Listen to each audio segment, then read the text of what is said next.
Ni washukuru wa Tanzania wote kwa imani yao kwa Chama cha Mapinduzi na kwa mapenzi makubwa na kutupa mimi na makamu wa rais fursa hii adhimu ya kuwatumikia.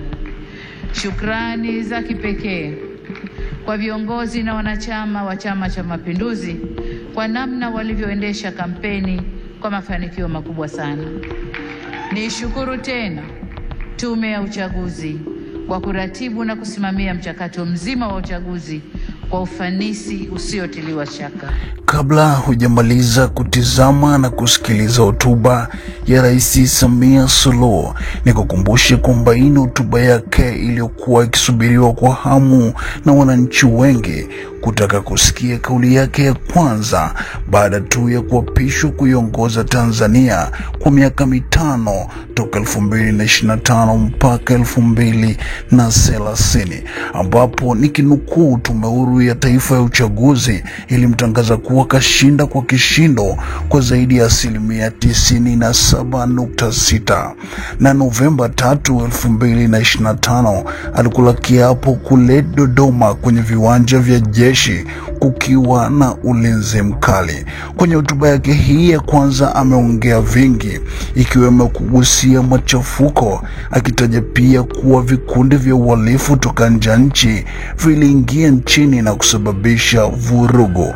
Pia alitamka Jamhuri ya Muungano ni kubwa kuliko mtu yeyote, lakini aligusia ripoti ya wakaguzi na usimamizi wa uchaguzi wa kimataifa zilizotolewa kuwa uchaguzi ulikuwa na dosari na kusema hayo hawatoyafuata. Kabla sijakuacha umsikilize, ni kusihi sana hakikisha umesubscribe ili usione zikosa taarifa za ndani na zenye uchambuzi wa kina kama hizi ambazo uwezi kuzipata kokote.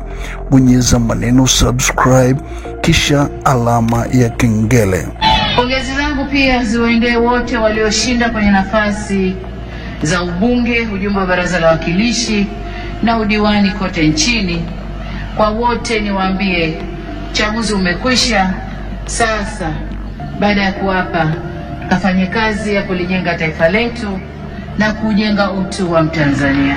Ndugu wananchi, uchaguzi ni fursa kwa wananchi kueleza matakwa yao ya aina ya viongozi wanaodhani wataweza kuwatumikia vyema na kuwaletea maendeleo endelevu.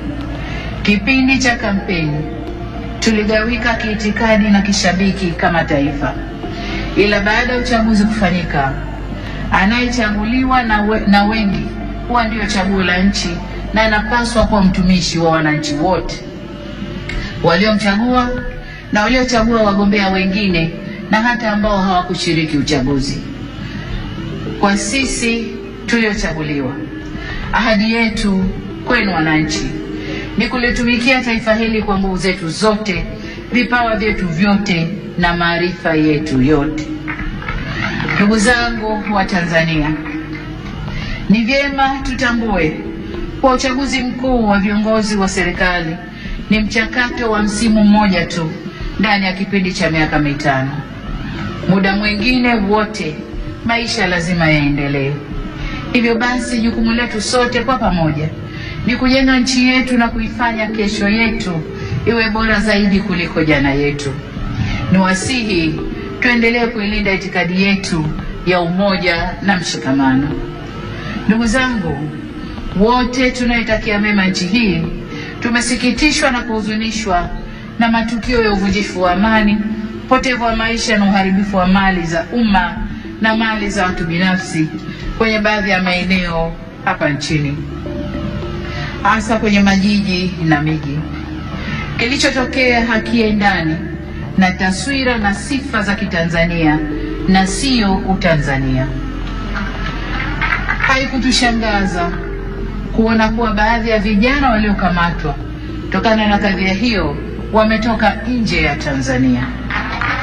Vyombo vyetu vya ulinzi na usalama vinaendelea kufuatilia na kuchunguza kwa undani zaidi kilichotokea na kuirudisha nchi katika hali tuliyoizoea kwa haraka.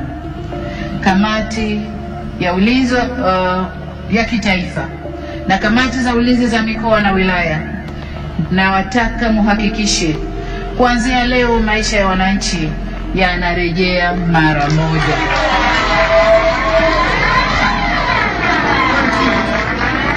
Amesema hapa Rais wa Zambia na Rais wa Burundi.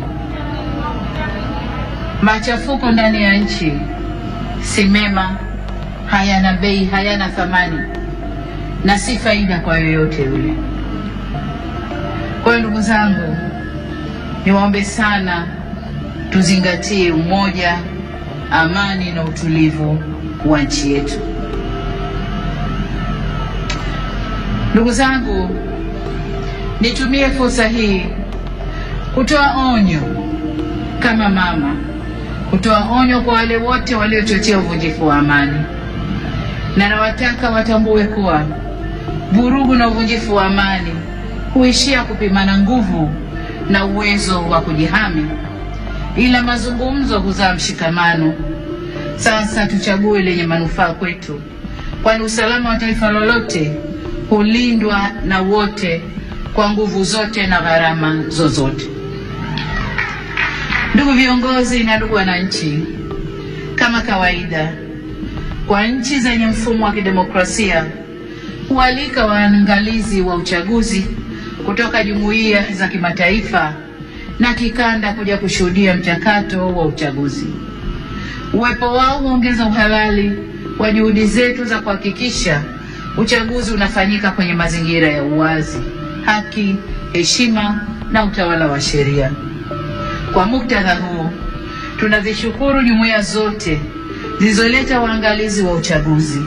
Kutoka Afrika, tulikuwa na waangalizi kutoka Umoja wa Afrika AU, Jumuiya ya Nchi za Maziwa Makuu ICGLR, Jumuiya ya Maendeleo ya Kusini mwa Afrika SADC na Jumuiya ya Afrika Mashariki EAC.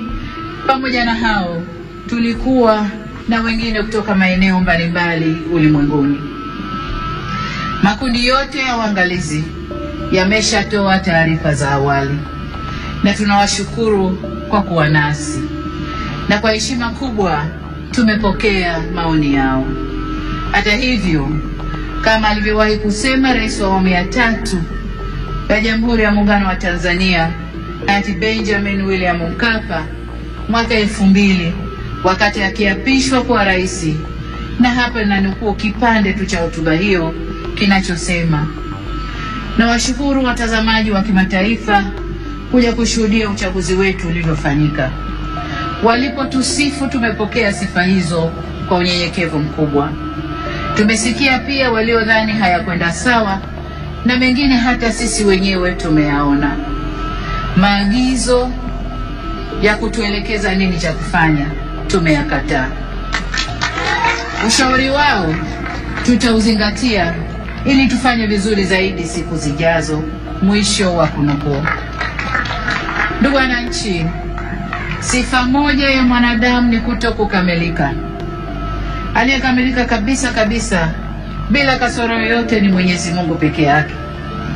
Ndio maana katika shughuli au harakati za wanadamu tunaunganishwa na mawasiliano, mazungumzo na maelewano. Au kwa maneno mengine, tunaunganishwa na uwepo wa suluhu. Suluhu yenyewe sio suluhu mimi, lakini hata suluhu mimi nitafanya kazi yangu ya kuunganisha taifa. Kwa tunaunganishwa na uwepo wa suluhu ya mambo katika jamii zetu. Kama mnavyofahamu, katika kuliunganisha taifa, serikali ya awamu ya 6 tulianza na falsafa ya R4 na usimamia misingi ya kuzungumza na kuelewana, kuvumiliana, kubadilishana au kubadilisha mwelekeo baada ya maelewano na kuendelea kujenga taifa letu. Tunapoendelea mbele, hatutachoka wala kurudi nyuma kwenye kusimamia yote yanayohusu kujenga umoja na mshikamano wa taifa letu. Ndugu wa Tanzania, mkusanyiko wetu leo hapa sio kwa ajili ya kuwazawadia walioshinda kwenye uchaguzi, la hasha, bali ni matakwa ya kikatiba ya kukabidhiwa dhamana ya kuwa mtumishi mkuu wa taifa katika kuleta maendeleo endelevu kwa maana ya uimara wa kiuchumi, kisiasa, kidiplomasia na kijamii. Ili tuweze kuyatimiza hayo, hatuna budi kuhakikisha tunahimizana umoja na upendo kwa nchi yetu. Tunadumisha amani na kuheshimu sheria za nchi. Kinyume cha hayo, maandamano, vurugu, uvunjifu wa amani husababisha maumivu na havileti manufaa wala faida kwa yoyote yule. Ni wasihi wa Tanzania tuchague hekima badala ya ghadhabu, busara badala ya mihemuko, upendo badala ya chuki, uvumilivu badala ya vinyongo, umoja badala ya mgawanyiko, na amani badala ya vurugu. Lakini vile vile ni wajibu wetu kuchagua unyenyekevu badala ya kiburi na huruma badala ya hasira. Taifa letu ni moja na lina nguvu zaidi kuliko mtu yoyote yule. Demokrasia haipimwi kwa nani kashinda uchaguzi, bali kwa jinsi tunavyoendesha mambo yetu baada ya uchaguzi. Tutakuwa na nguvu zaidi pale kila sauti chanya au hasi zitakaposikilizwa, kuheshimiwa na kuthaminiwa, na vile vile tunapoweza kuponya wenye maumivu. Hii si kazi ya upande mmoja wa serikali peke yake, bali ni kwa kila jumuiya za wananchi, vyama vya siasa, dini zetu na kila mwananchi. Na hapa nitumie fursa hii kuwashukuru kwa dhati ya moyo wangu viongozi wa dini waliohimiza amani na upendo katika kipindi chote cha kabla ya uchaguzi, wakati wa uchaguzi na sasa baada ya uchaguzi, wanavyoendelea kuhimiza amani na upendo.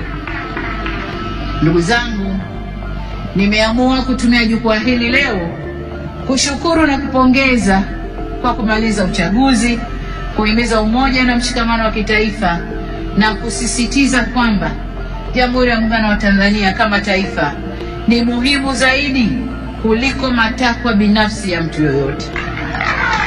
Hakikisha umesubscribe, comment, like na kushare. Mseto Media, we connect everywhere.